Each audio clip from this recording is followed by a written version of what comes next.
amazing country.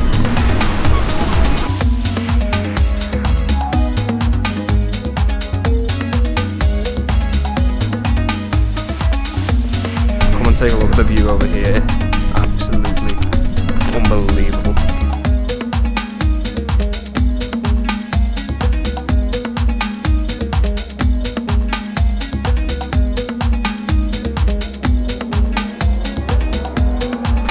This is absolutely breathtaking.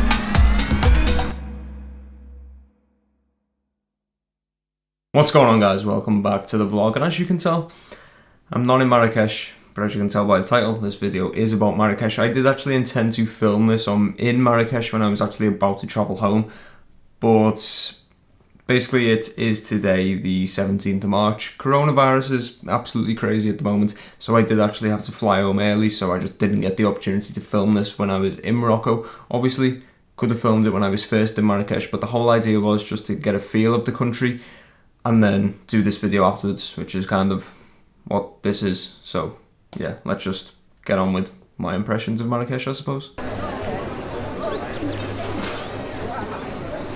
So you're probably wondering what this video actually is, and obviously if you can read the title and you'll be able to see what it is. It's going to be slightly different from the rest of the videos in this series because, as you know, if you've watched any of my other videos, I do literally just vlog and walk around and do it that way. It's a lot more raw, but this one, as I said, I just wanted to feel the country out. I've never been to Morocco before. I heard stuff and I just wanted to see what it was like, and especially in Marrakech, considering I landed at like 11:30 at night.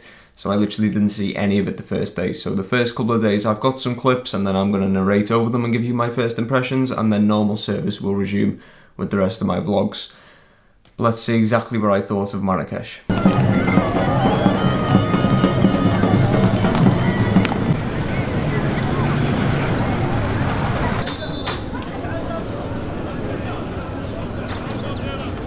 So as I said, I landed at like 11:30 at night.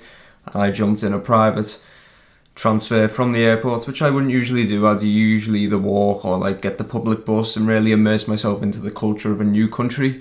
But I just didn't feel like doing that, considering it was like half an hour till midnight. I was landing in a new country that, if you do read online, disclaimer, spoiler, don't want to say too much because I'm going to do a video on this later, but I personally think Morocco is very, very safe. But if you do read stuff online, you will see that people say it's probably not the safest country, so that was in my head. But as I said, don't want to spoil anything, but in my opinion, it's completely safe.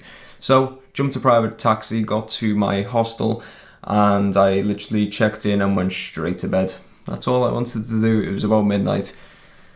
Probably annoyed quite a few of my roommates. Didn't have a clue what the hostel looked like because it was in pitch black when I got there, complete darkness. And I just went to bed and thought, let's deal with Marrakech, the hostel, my new roommates tomorrow morning. So I actually only originally intended on staying 3 nights, which would have worked out weirdly at 2 days because of the time I got there on the first night. But I ended up staying, I think, 3 or 4 nights, so 3 or 4 days. And the first morning I just wanted to figure out how this hectic, chaotic, yet very, very interesting and unique city works. So I just wandered around, and to be honest, that is the best thing you can do in Marrakech. I literally got up, had some nice breakfast at the hostel. Most hostels, riads, anything that you stay at in Marrakech will provide free breakfast, but they do all come with Moroccan tea. And if you do know me, you watch any of my videos, you know I need a coffee of a morning. It's currently morning time while I'm filming this, and I do have my coffee. So I headed out and found a cafe, and I was walking around for quite a while, to be honest, but I could have gone to any of them. The main reason I was walking around for a while is I wanted to find one with a really cool rooftop. That is a theme you will see in my videos throughout this Morocco series. Pretty much every cafe and restaurant does have a really, really cool rooftop. So I just got to people watch and just see how things worked in Morocco. And one thing I noticed straight away is they are not early risers at all. It was about 10 in the morning. Pretty much everyone was still setting up, which is another reason why I actually had to walk around for such a long time, because nowhere was open. I could see a lot of cafes, but none of them were open until like 11 or 12. Did eventually find one. So that is one thing, if you do go to Morocco, bear that in mind. unlike the UK where you could probably get up at 7 and you will find a cafe that's open. Not happening over there. 10 o'clock's probably the earliest you'll find somewhere open. I'm not going to lie, the first 24 hours were slightly overwhelming, but I have travelled Asia and I had a very brief spell in India. I'll touch on that in my blog post. If you do want to read the blog post, there's a blog post that is literally in the format of this video, but I dive into a bit more detail. It will be linked down below in the description. So I've already had that experience of a new city, like a culture shock, a new country culture shock. Whereas if someone's not had that experience, then they will probably find it a lot more overwhelming than what I personally did in Morocco. But Marrakech, it is full of just hustle. It's literally, the Medina is incredible. It's just very narrow streets, shops literally everywhere. It is built towards the typical holidaymaker, and by that I don't mean backpackers, I mean people who go and stay in quite luxury hotels and have unlimited budget, and they'll just buy absolutely anything, because the second you step outside of your riad or hostel, someone is trying to sell you something, whether it be a tour, just something to eat, some Moroccan tea, anything.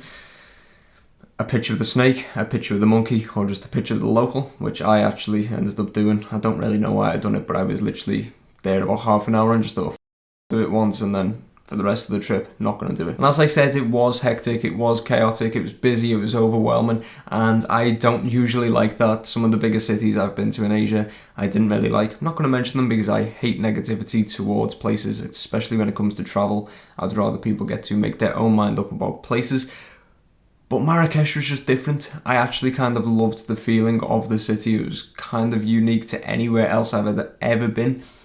You could tell everyone was trying to sell you something, but you respected the hustle rather than other places where they're just trying to force it on you.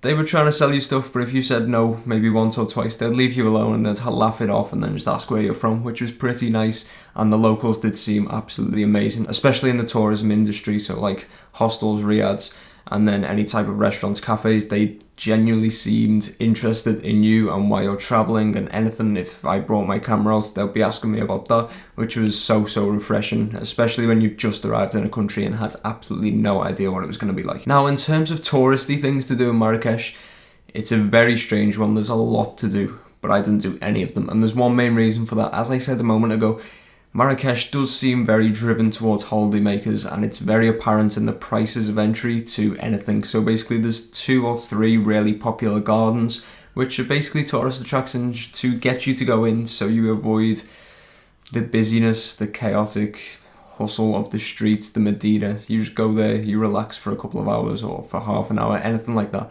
But the price is 70 Moroccan dirham, which is like, I'm really bad with the conversion, but I do think it's around £5.50 or £6, so £5.50, £6 to go into a garden, and there's 3 of them. You could spend £18 on just literally going into a garden. That's not really my type of thing. And then obviously you can't go into the mosques if you're non-Muslim, which is completely fine. They're amazing to look at. I actually really liked just looking at the architecture on them and just seeing the differences in the mosques around the country. Really cool. But then any other type of tourist attraction where you had to pay to go in, it was around that same price, 70 Moroccan dirham per tourist attraction. So you could really go through your money very fast if you actually went and done all those things.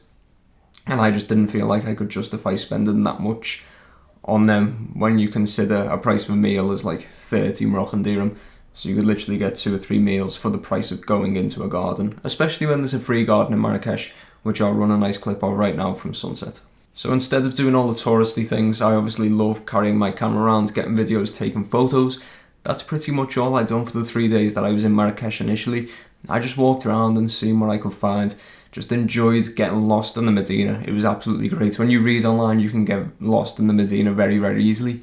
Trust me, you can get lost in the Medina very easily. It's absolutely crazy. Just one wrong turn and you will find yourself somewhere completely different. Or if you're in my case, I took one wrong turn and took a great shortcut, and I actually ended up cutting like half of the journey that I was meant to take when I was going on my phone to try and get to a cafe. One thing to note is we did also realise very quickly that there seems to be no rush whatsoever in Morocco. I just thought maybe it's Marrakech, but it did go on to be a theme throughout the country. When I said they don't get up early, they're also in no rush to do anything. I actually went to a restaurant, I think, or a cafe on my first day, and I ordered some food and it took 1 hour and 45 to come, and I was like, wow, that's horrendous. But then you realise the average wait is probably around an hour to an hour and a half. Wherever you go, it just seems to be very relaxed, which is quite nice. It just takes away that fast-paced element, especially when you're in a city like Marrakech. And I don't want to touch on it too much, but I did also go to Fez, where that's still very, very much the same fast-paced way of living. So it does just relax you, it does calm you down. But on the flip side, if you actually have to be somewhere, like sometimes we actually had to get breakfast and then go and catch a bus, you're probably not going to get breakfast, so you're best just skipping it or getting something from a shop and just taking it on the bus with you, because if you order something, you've got like an hour wait to your bus, you're probably going to be cutting it very, very fine. So that is just a tip. If anyone is going to Morocco, just do be aware that they do take quite some time to bring you your food wherever you go. So my first impressions as a foreigner of Marrakech: it's busy, it's chaotic, it's hectic, it's slightly overwhelming at first, but it's absolutely so fascinating. It's amazing, it's colourful, it's one of the most vibrant cities I've actually been to. I was surprised how much I liked it. And if you are going there, just don't believe anything you read online about it being dangerous or anything like that. It's an amazing city.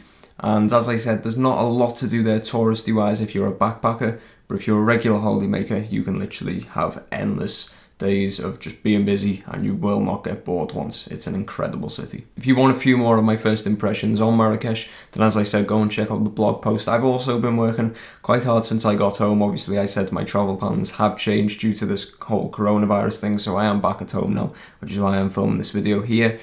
But I've been working quite hard on the Morocco travel guide, and it is already live on my website, so if you do want to go and get that, go and check it out. There's also travel guides on numerous other countries and one for Europe if anyone is planning a trip to Europe. Not that anyone knows when that could be possible, because travel is pretty much, which is a shame, because I am currently meant to be in Bosnia. It's not happening, but it will happen at a later date. I will continue to travel, but for now, I will continue to put these Morocco travel vlogs out. I've got a lot to share with you guys. It was an amazing country. If you did like this video, I know it's slightly different, but please be sure to let me know by leaving a like. Put any comments or questions down below in the comment section. I will be sure to get back to you. And if you are new around here, be sure to subscribe to the channel. Thank you for watching, guys. Till next time, goodbye.